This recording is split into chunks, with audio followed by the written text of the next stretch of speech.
That small bird on your fence, the one you barely notice, it did something this year that should have killed it. It flew further than you'll drive all year.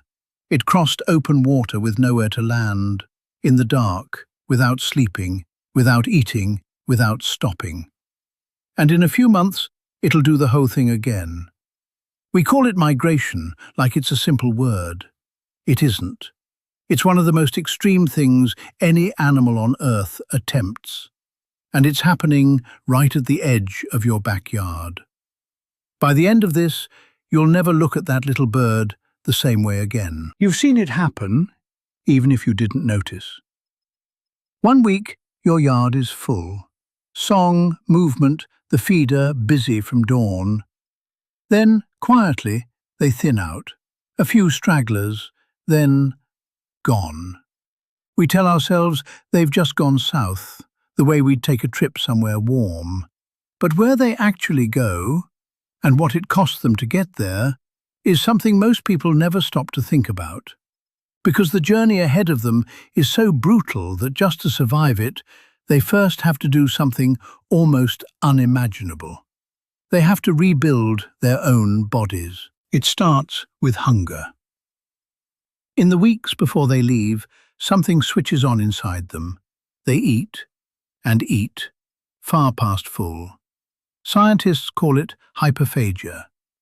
A small songbird can nearly double its own body weight, packing on fat until it's almost round. On you, that would be gaining 100 pounds in 2 weeks. But this fat isn't softness, it's fuel.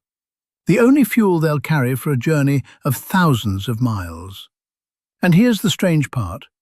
Making room for all of it means getting rid of something else. In the days before takeoff, a migrating bird does something that sounds impossible. It begins to shrink its own organs, its stomach, its intestines, its liver. The parts it uses to eat start to wither away. Because it won't be eating for a long time, and they're just dead weight up there. At the same time, its heart and its flight muscles grow larger. The bird is quietly remodeling itself. It eats itself lean, trades its gut for a bigger heart, and turns its whole body into one thing, an engine built to fly and not stop. Then, on the right night, it goes. Most small birds leave after dark, when the air is cool and still, and the predators are fewer. It lifts off your fence and climbs, hundreds of feet, then thousands, into air so thin and so cold you couldn't breathe it. Below, the whole world you know shrinks down to nothing. Above, only stars. And it points itself toward a place it may have never been, and it starts to fly. The only question is how far, and the answer is almost impossible to believe. The record belongs to a bird called the bar-tailed godwit.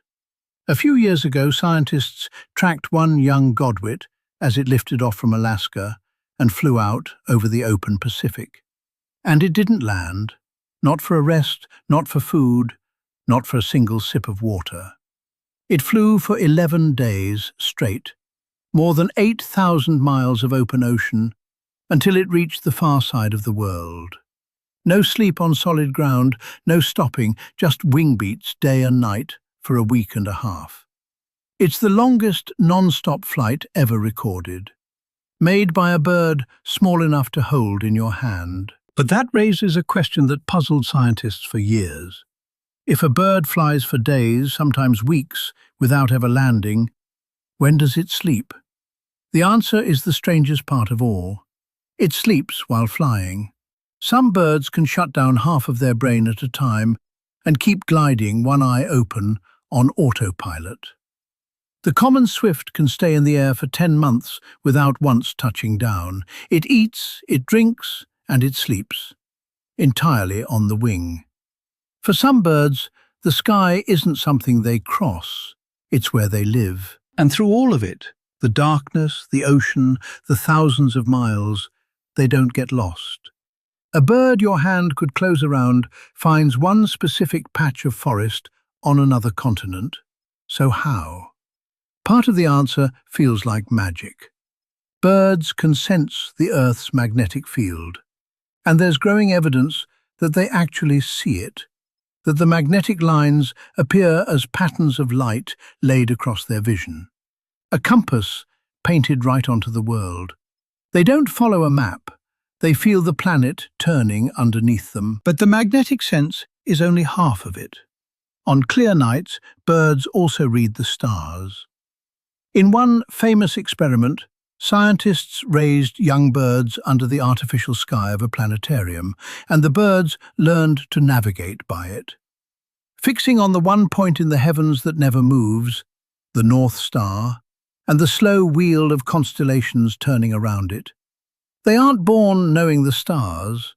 They study the night sky as chicks, and they memorize its center, which leads to the part that's genuinely eerie. Many young birds make their very first migration completely alone. Their parents have already left weeks before them. No one shows them the route, no one flies ahead. And yet a young bird that has never traveled anywhere will launch itself into the dark, fly thousands of miles to a wintering ground it has never seen, and arrive. The map is written into it before it even hatches, an inheritance of direction and distance coded into its genes.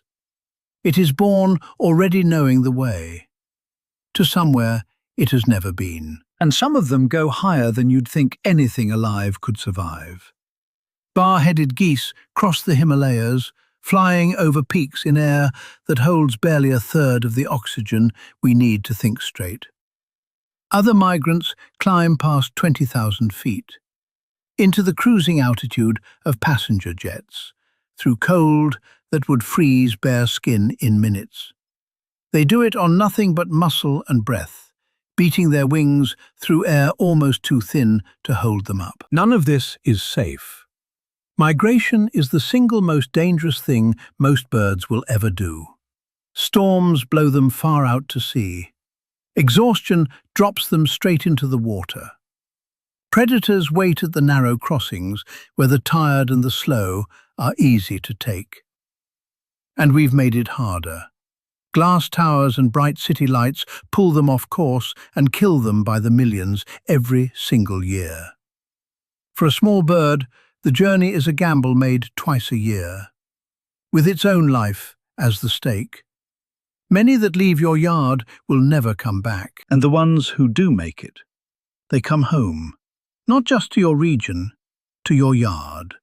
The same bird, after flying thousands of miles to another continent and thousands of miles back, will often return to the exact same garden.